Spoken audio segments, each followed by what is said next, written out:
everyone, it is John C. Morley here, serial entrepreneur. Welcome to IFWell, Inspirations for Your Life. And happy first day of September, everyone. Can you believe that we are, fix my hat there. Can you believe that we are actually on our, gotta fix my hat, that we're actually on our first day of September? I can't believe this. So if you're new to IFYL, which if you are, well, great. Good to have you here. And you'll notice there's a QR code at the top right. Just take your phone, point to it, and scan that QR code. And once you do, that'll bounce you over to my link tree. If you have any problems getting to that, you can just type in your browser, Believe, Believe, me, M-E, Achieve, ACHIEVE.com. All right, so let's talk a little bit about what's been going on now that we're starting September off and lots of great things. But first, I want to thank our wonderful friends, colleagues, and associates that have been with us for so long, that are coming back and watching us again. Thank you so much. I really appreciate you from the bottom of my heart. And thank you for supporting the great content that I put out here and to enrich my life and everyone else that we come in contact with. So thank you, thank you, thank you. Let's get into the master topic, shall we? How to be genuine. We've been talking about this all week. We have one more day to talk about it. So when we talk about genuine, what in your life do you know, or what would you want to be genuine? How do you tell if A is genuine? Now, what am I talking about? Well, how to tell if a diamond is genuine. We call it real or fake, is basically the standard way. But how do you actually tell? Well, I think the biggest thing is that, there are tests you can do, right? You can check. One thing you can do to see if a diamond is, fake or real, is you can actually check. You can test the mounted diamonds. So real diamonds won't fog up easily. Fake diamonds stay fogged for a couple of seconds. So if you take a diamond, put it close to your mouth and just kind of breathe, or a real diamond will not fog up very easily. Okay. But a fake one will stay fogged up for a couple of seconds. So that's called a fog test. All right. Now, you also will note that they usually have a, in the ring or the setting, you can check it. A real diamond is not likely to be set in cheap metal. So stamps inside the settings indicate real gold or platinum, such as 10K, 14K, 18K, 585, 750, 900, 950, PT, or plat are good signs, while a CZ stamp will give away the center stone is not a real diamond.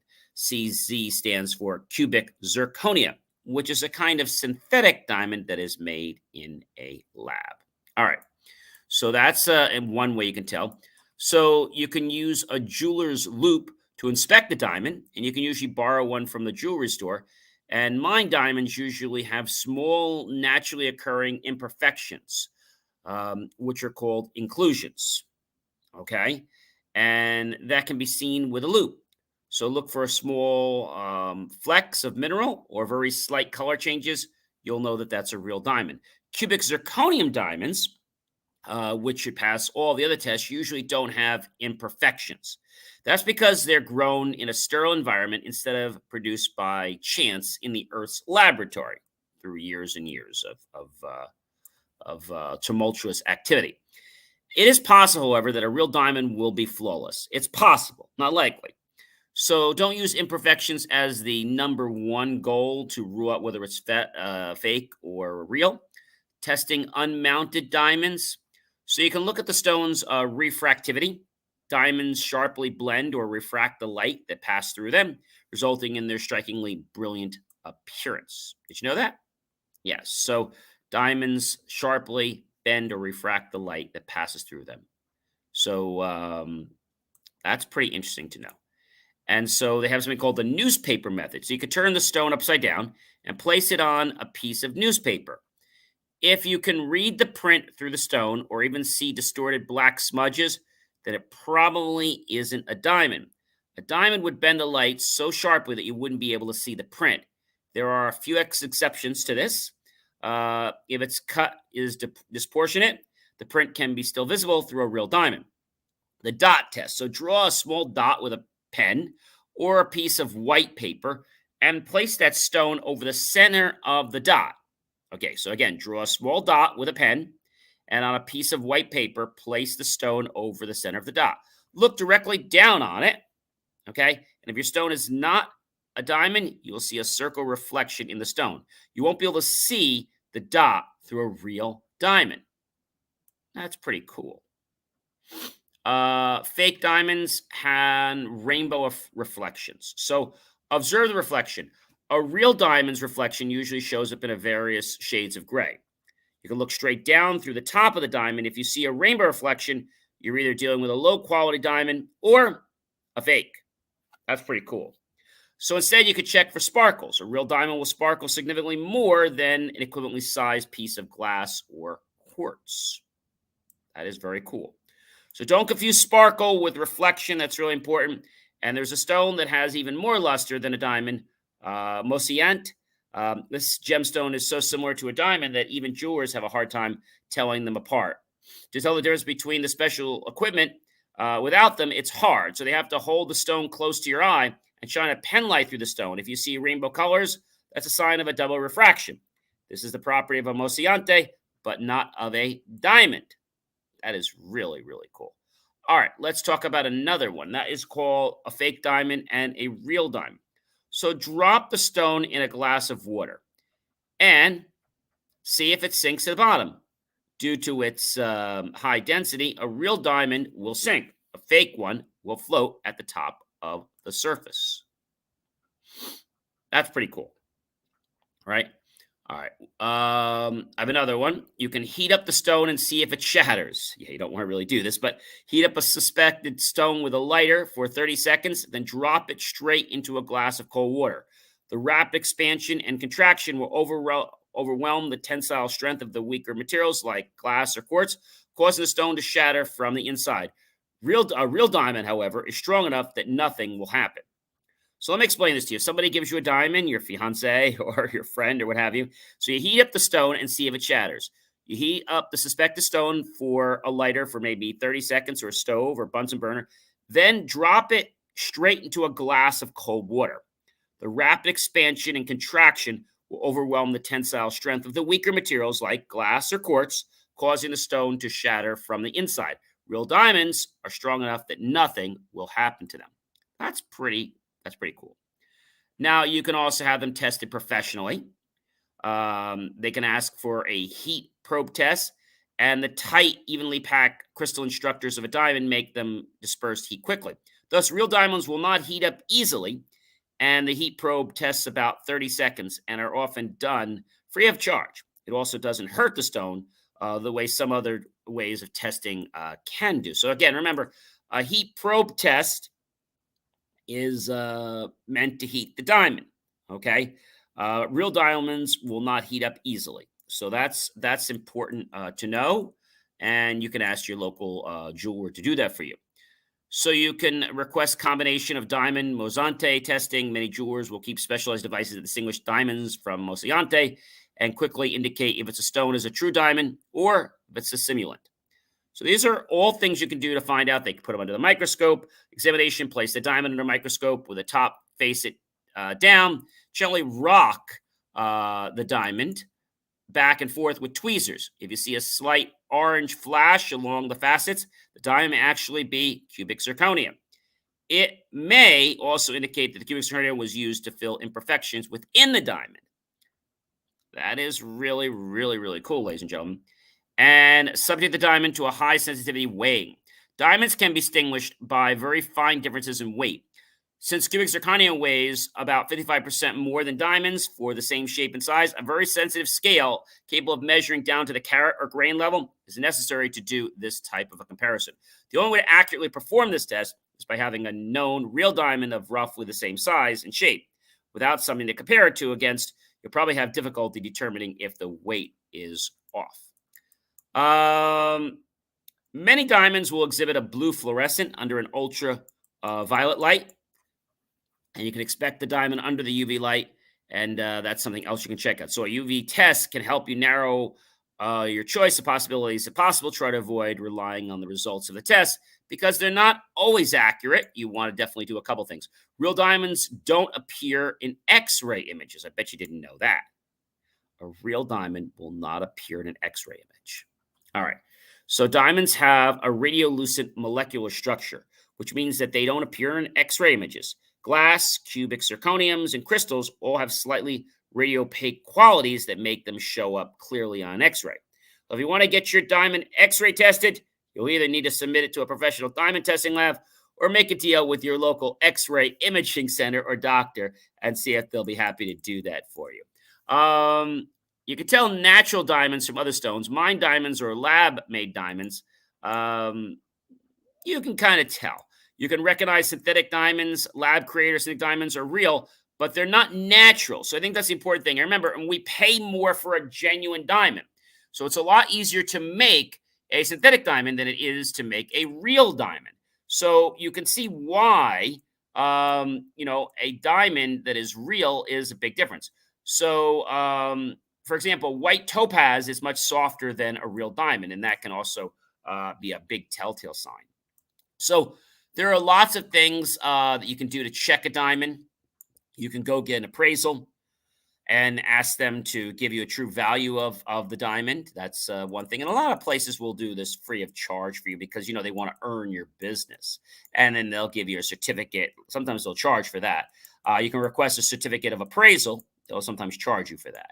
And you can look at the certificate very carefully because not all certificates are created equal. The certificate should be from the grading authority, from GIA, AGSL, LGP, or PGGL, or an independent appraiser who is affiliated with a professional organization like the American Society of Appraisers, but not with any one retailer. So this is really important. You can get your stone registered once you know for sure that your diamond is real, whether through an independent appraisal or grading lab. Take your stone to a lab that can register and fingerprint your diamond. This will ensure you that you have your real stone and that no one will be able to switch it out without you knowing. Just like humans, every diamond is unique. New technology is always emerging with gemologists to quantify that uniqueness by producing a fingerprint of your gem. Registration of this costs about $100, and it can assist your insurance for having a good policy and being able to have that additional rider that you may want. If a stolen diamond of yours with a fingerprint shows up in an international database, you should be able to retrieve it by showing documentation that that fingerprint diamond belongs to you. But again, remember to go to your local jeweler because they can help you. Now, the question I want to share with all of you is, how, because we always talk about being unique. So how is a real diamond made in the earth? Well, so we have lab diamonds and then we have earth created diamonds, right? So earth created diamonds take a long time, right? Lab diamonds are a lot less. A real diamond refers to a very specific stone and it's formed from the carbon. While other forms of carbon exist, while making a diamond special, it is particular the atomic configuration. So how does a diamond get made? I guess that's really the question. How does the earth make diamonds? How does our earth make diamonds? What do you guys think? Well, it's a natural process, right? And so on Earth, diamonds form when carbon deep underground is subjected to high pressures for long periods of time. As NASA explains, diamonds on Earth are rare because the elements and conditions needed for them to form are scarce. Right. So when something is scarce, therefore it has more value. We talked about gasoline, right? When there's not enough gasoline, they jack up the prices. When there's too much gasoline, they lower the prices because they have too much supply and demand, right? And so the thing I want to share with you about a diamond is that, if you're having challenges in life, things under pressure do turn out good. Things in a pressure cooker, right? When you cook dinner. But the best example I can give you is the years of pressure with carbon going against this substance makes something very precious, a diamond. So, how long does the Earth take to make a diamond? Well, due to the immense pressure that's present in the part of the Earth, as well as the extreme temperatures, a diamond generally begins to form between 1 billion and 3.3 billion years. The entire process takes right up between 1 billion and 3.3 billion years. That's a long time. And so you can see why diamonds have a value. How long does it take to make a diamond in a lab? Well, approximately 6 to 10 weeks. So lab grown diamonds take approximately 6 to 10 weeks to develop in a laboratory, and diamonds close enough to the Earth's surface to be mined today were formed in nature between 1 billion to 3.3 billion years ago. So this is just one reason why they're so valuable. They're artifacts from before the dawn of the human race. So can a jeweler tell a lab created diamond versus a? Absolutely. They have the tools like we shared with you. And I think the important to understand is that being genuine, all right, has a lot of meaning. It has value, but being genuine just means that you don't have to take all that extra time to figure out if it is what it really is. Like if a diamond wasn't genuine and you spend all this time, now you go to a jeweler and they tell you in 2 or 3 seconds or 5 minutes, you know right away. But knowing that something is genuine, it just opens up a pathway for people to want to communicate with each other, to share information. When something is genuine, a trust is formed, a bond is built. And that's something that can take a while. As I've told you before, it can be destroyed in the fraction of a second. Hey, ladies and gentlemen, I am John C. Morley, serial entrepreneur. It's been a privilege, been a pleasure, been an honor to be with you again this wonderful evening. I hope you will choose to love, like, and support my channel. Definitely comment below. Did you know about all these things with diamonds and how you could tell if they're real or fake? Let me know. And also tag your friends, colleagues, and associates. Share this out with everyone you know on social media. You can do that. And then go to my YouTube channel, John Space C Space Morley Space Serial Entrepreneur on YouTube. Click on that link for the PayPal and make the choice to buy my team and I a savory slice of watermelon, or a refreshing vanilla cone, or a nice icy cold delicious pop. Either way, we'll be grateful for those pennies and dollars. We'll invest them into new hardware, new technology, new equipment, new software, even new facilities and staff to give you the most jaw-dropping, motivational, fueled content to empower you to become a better version of yourself if that's what you really want. Have yourself a wonderful rest of your evening, everyone. And I will be back, tomorrow, Friday, to wrap up this whole thing about being genuine. And we'll summarize everything. And we'll tell you that being genuine, it's not easy, but it's not overrated. Have yourself a great rest of your night.